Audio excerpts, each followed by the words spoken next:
So what's up mga boss, another video na naman tayo, no? So mayroon tayong nabili sa TikTok, isa itong charger ng ating motorsiklo dahil pahirapan na tayo mag-charge ngayon dahil laging naulan.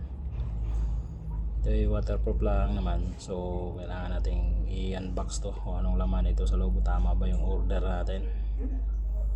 So ayan, bubuksan na natin.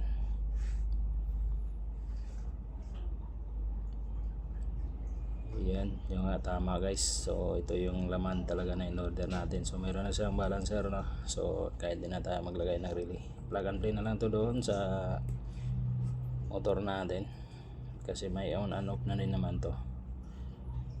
So yan, so mayroon siyang kasama mga bracket guys, dalawa, pwedeng clip and side mirror. So ayan, dalawa yan guys. So may mga tornilyo pa.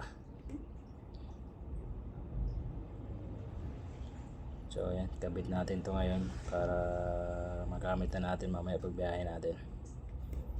So bigat kasi ng power bank guys, so magdala pa rin tayo ng power bank pa-increase lang to ng emergency kung malobat na yung power bank natin. Kasi minsan kasi matagal yung mga merchant, kaya nalulubat yung cellphone natin kakaantay. So let's go, tara, tahan natin. Nandun kasi sa likod yung parkingan natin. So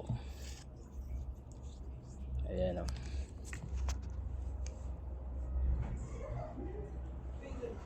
kasi maangot na. So ayan, so andito na tayo mga bay. So basang basa yung motor natin kasi hindi natin natakpan kagabi, saka ang dumi, lagi kasi naulan. So ayan, hanapan natin ang tamang pwesto kung saan natin pwede ilagay. Alright, so mahaba naman yung wire na yan, siguro abot to sa battery. So dinirect na lang natin to sa battery mga bay, no? Para hindi na tayo maglagay-lagay na kung maraming wire dyan. So ayan, nailagay na natin, hindi na natin pinakita kasi simple lang naman to. So ayan, yung itim ay ground at saka yung pula ay yung positive. So ayan, yun, may on and off na yan guys. So pwede mo pa tayo pagkatapos mo gamitin para hindi mag-consume ng battery.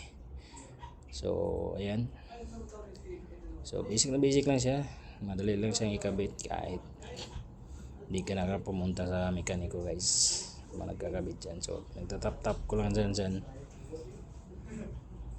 Ayan.